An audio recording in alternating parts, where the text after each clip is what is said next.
Locker room talk. We've all heard and cringed at the typical examples.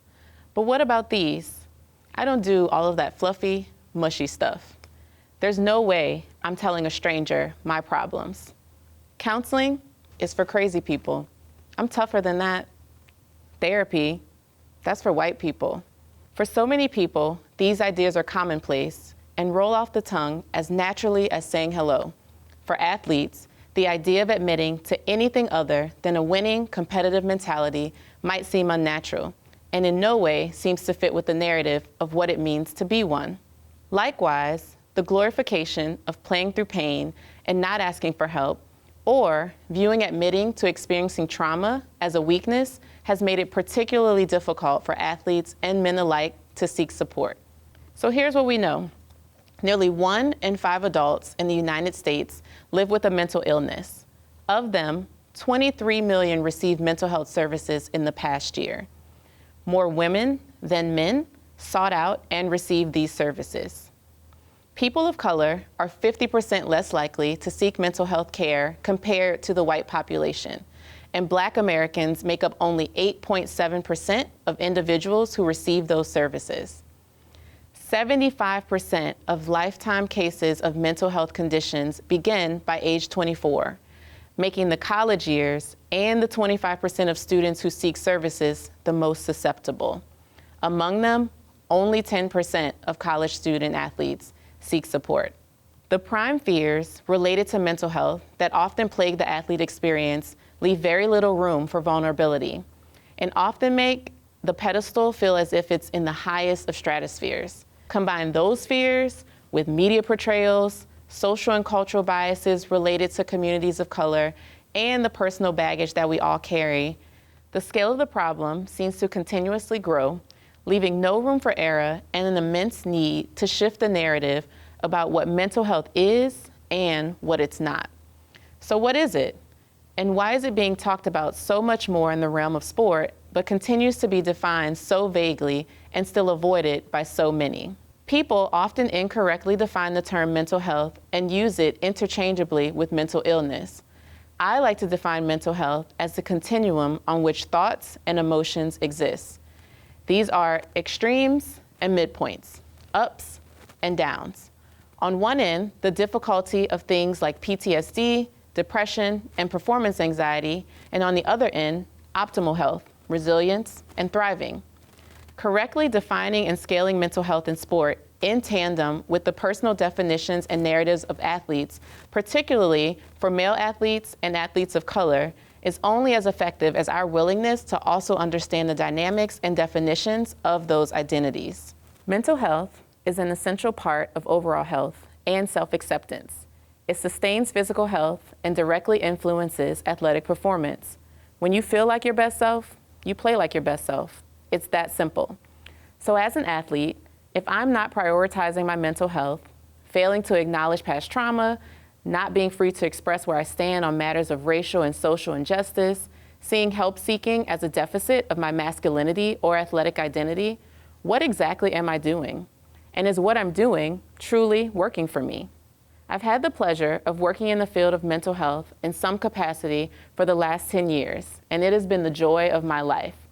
A career path that I never imagined for myself, it is also one that many members of my family still don't quite understand. I'm really, really proud of the type of work I get to do, but stigma and disparities still exist. However, if I'm really honest, the two things that I'm most proud of are actually responsible for me ending up on this path: that same family and being from New Orleans. I'm a third-generation New Orleans, Louisiana native who was raised by my single mother, Amanda, who has been a special education teacher for the last 31 years, and my widowed grandmother, Odile, who worked in housekeeping at Dillard University for 31 years. They're super cute, right?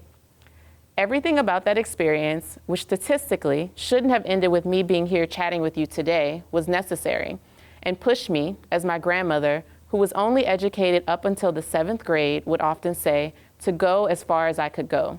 There was a rich legacy around education, and from very early on, I've always been determined to change the narrative related to what it looks like to be someone who is from where I'm from or had a unique family structure like mine.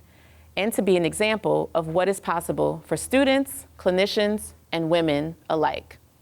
A significant turning point in getting to this very moment, though, came during my senior year of high school when Hurricane Katrina ravaged the city of New Orleans. We lost everything we owned and had to instantly let go of everything we knew to be true about what was important to us and what life was supposed to be like. I had to let go of my identity as a volleyball and track athlete, truly understand what it meant to be marginalized because of my race and class, and learn for the first time what the continuum from earlier looks like when mental health is forcibly manifested into your everyday existence. Often, the things we see as deficits are the very things that put us on the path to fulfilling our dreams and our purpose. For me, it was being 17 years old, Black, female, and having to leave sports and life as I knew it behind to shift my perspective, build resilience, and pursue a career in a field that no one in my life fully understood. Studying psychology gave language to that experience and what I was feeling. For many athletes, competing and participating in sport does the same thing. Each experience adds to the journey. Each win or loss is a lesson and an opportunity to grow, to get better at the thing that you know, while also assessing, is it working for you? So here's what we know, and we must be sure to understand. Ultimately, we learn by way of choice or circumstance.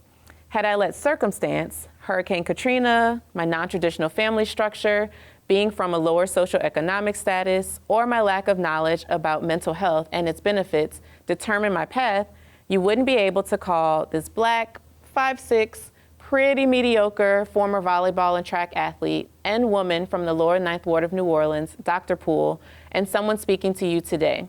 Instead, I chose vulnerability and a new path that puts stigma and stereotypes aside. I chose my gifts, my talents, I chose me. I encourage each of you to embrace and own your story as well. First, by sharing it, like so many people are doing with you today, and secondly, by choosing to get assistance along the way. Rid yourself of the shoulds, the things you've been told versus the things you need to fulfill your purpose and calling. On some days, that will look like choosing asking for help versus socialized masculinity, vulnerability versus stigma, going to therapy versus balling out.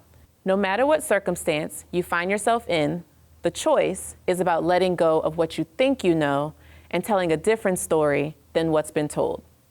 Thank you.